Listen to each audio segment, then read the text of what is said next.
Alright, what's up guys? Welcome back to Pro Gamer Manager Part 3. In the last part, we were just kind of getting our grind on, getting started with something that if you don't know anything about this game, you're gonna have to get used to, which is just going through and grinding game after game after game. But you know what? That's okay, because it's the part of the game that I like. You know, that if you play these kinds of games, you gotta like this type of style of just having to grind game after game after game. It's really not that bad.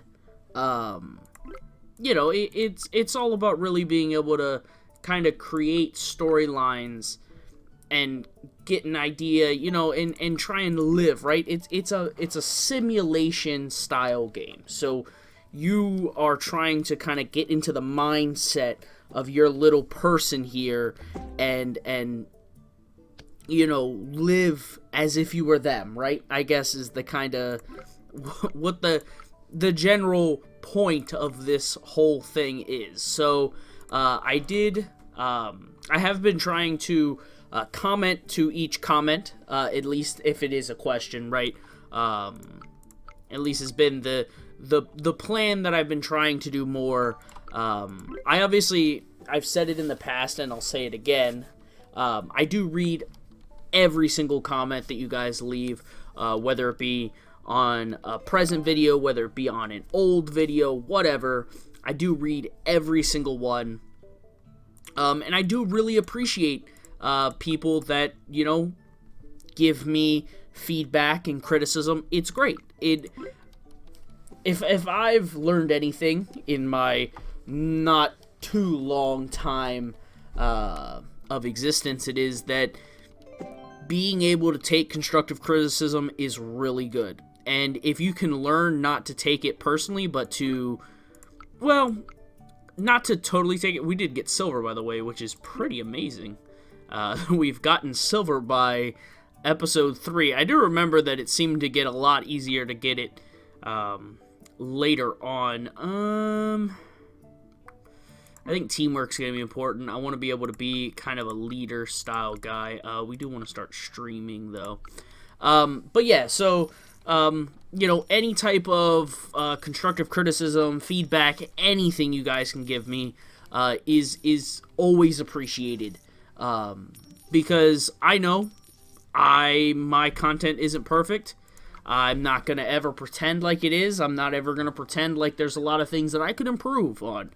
And, you know, the best way for me to be able to improve on that is to continue do it and get more comfortable with doing it.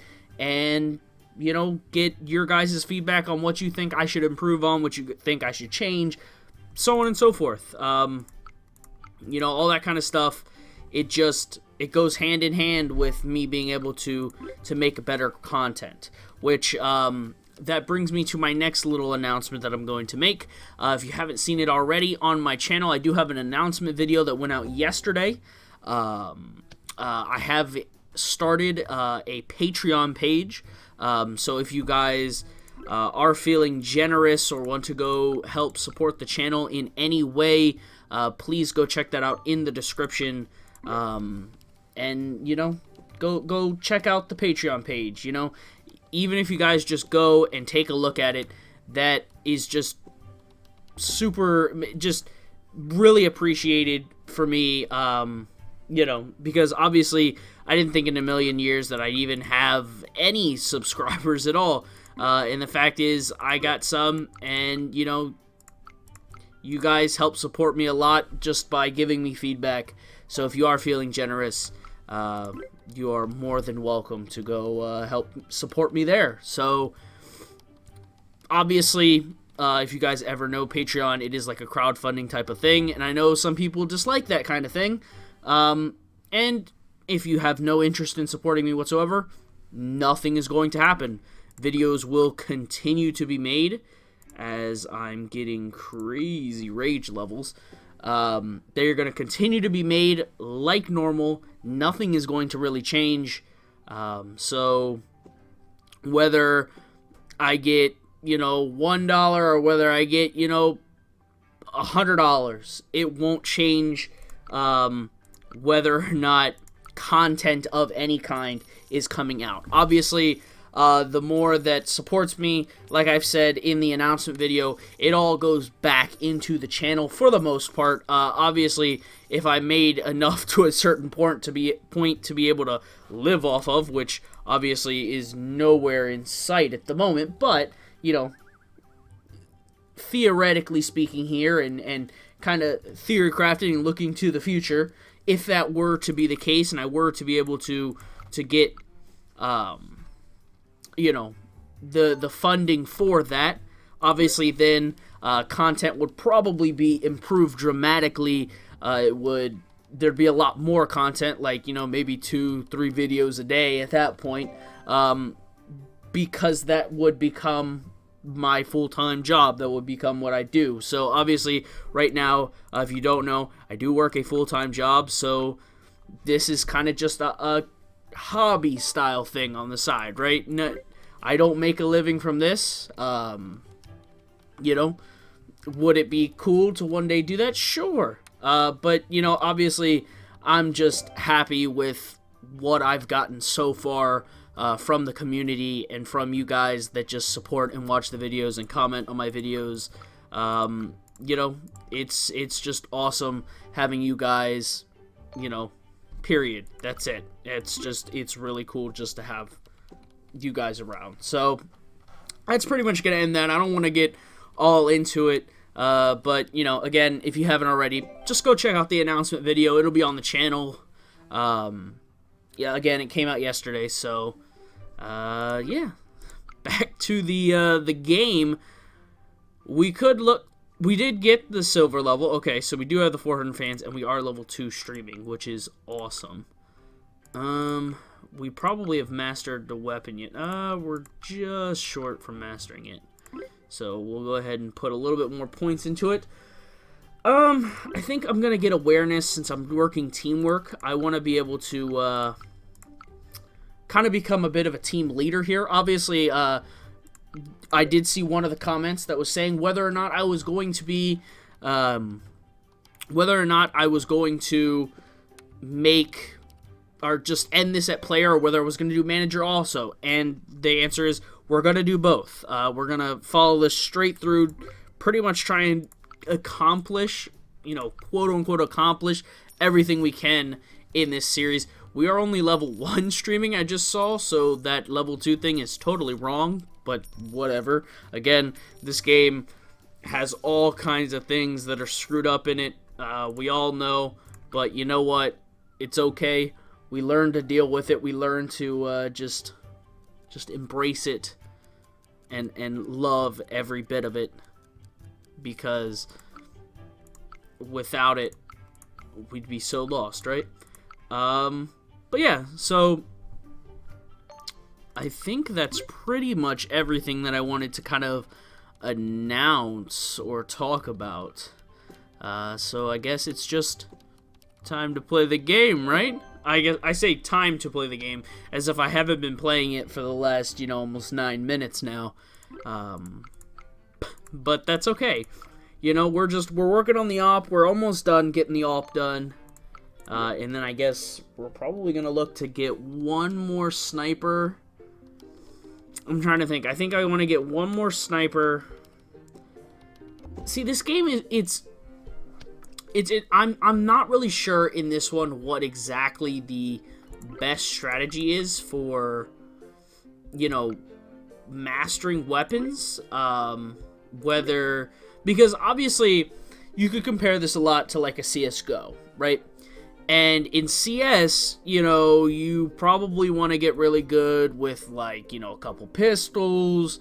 You know, obviously, if you're the AWPer, you want to be able, or the sniper kind of guy, you want to be able to probably be good with all the sniper rifles, and maybe some submachine guns in there too, right? And maybe even an assault rifle here or there, right? You know, be a little bit more dynamic, you know, multi-dimensional. You might say. But I don't think, because you only choose one weapon, I don't know if that's worth it, right? I don't know if I train with the Deagle and get mastery with the Deagle, if, that means that, when I'm playing with the AWP as my primary weapon of choice, my weapon to kind of aim to get to, if that means that I will, do better in the pistol stage, or whether that means it's just not going to matter.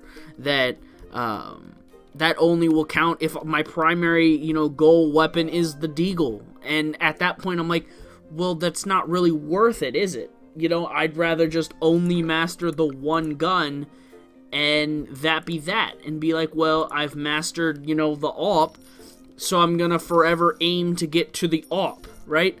As the sniper, that's kind of a basic weapon, right? The AWP or the scout is probably what you're gonna go for. I don't really see, if that's the case, a point in getting multiple masteries, but I do think, because they originally made the game for the MOBA mode, right? The FPS mode, it wasn't the, I think, initial plan for this game, but they started to see that they had a interest in it, and they figured, oh, well, we can probably use almost all of the same assets and same, things from the mobile mode, and just kind of retexture some stuff and change a couple names here and there, right? And it's pretty much the exact same thing. So I do think that, the whole kind of point in this is, well, these are your best weapons, but they're really comparable to kind of your champions that you'd have in the MOBA mode. So I do think that it'll help if I have a mastery of like a ton of weapons, right? If I have a mastery of like all three of these, probably a mastery of like the Deagle and like the Beretta, and get a mastery of like, maybe the P90 as well, and then maybe like the M4 and the AK or something, just so I have that mastery of multiple things. Because I think once we get into the manager mode, and I'm no longer micromanaging my player, I'm more managing on a macro setting, on a bigger, more broad team-based one, like kind of team-based management. I think it's going to help us and make us better if my character is now already, pre-set up with this ability to be a master of these multiple guns. So, that character becomes, it's not one-dimensional anymore. He's able to actually, compete and play on different levels, which is really going to help. Because if you can make your player, who obviously you don't have to pay because it's you, like the far and away best player on the team, it's going to help you, kind of pick up the slack of some of your weaker players that you're going to have to sign early because you just don't have the money and the means and the income anymore to kind of, pick up these, big, huge name players, right? Because obviously when we're in this career mode, when we're in the solo stage like we are now, we don't have really any expenses, right? We have that weekly expense, but it's like $1,400, which we can make very easily in like 1 or 2 days once we start to really gain some fans. So right now, and we have those random events where we'll get like $1,500. So bam, we've already paid like our weekly expenses right there from a random event that we didn't even have to do anything for. So this stage is very much so building up your character, getting your character as best as possible, and, doing what you have to do to, make your person the best they can be, and to kind of stockpile as much money as you can for that inevitable manager mode where you're probably for the first couple of months going to be struggling to be in the green, right? If you start manager mode, it's a little bit of a slow grind, right? It's a little bit of a slow grind at the start because you just, you have to pick up super cheap players. You can't pick up anyone good, because you just don't have. You don't have you have zero income. You have zero income and likely extremely low funds, if even any funds. So if that's the case, you can't even look at picking up big name players or really trying to go after anybody. You just kind of have to get some quote unquote no names and just kind of hope to make them into these superstars, which we've done in previous series, and which isn't very hard. It just means that you're gonna spend a lot of time, multiple seasons probably, 2 or 3 seasons in the super low leagues, just trying to get to a decent spot, right? But let's check what's in the mail. You've been reading a lot of guides, your knowledge boost for the day. Cool. But that's going to do it for the episode, guys. I hope you enjoyed. If you liked the video, please hit the like button, hit the subscribe button. If you have a comment, question, or concern, leave it down below in the comment section, and I'll see you guys in the next episode.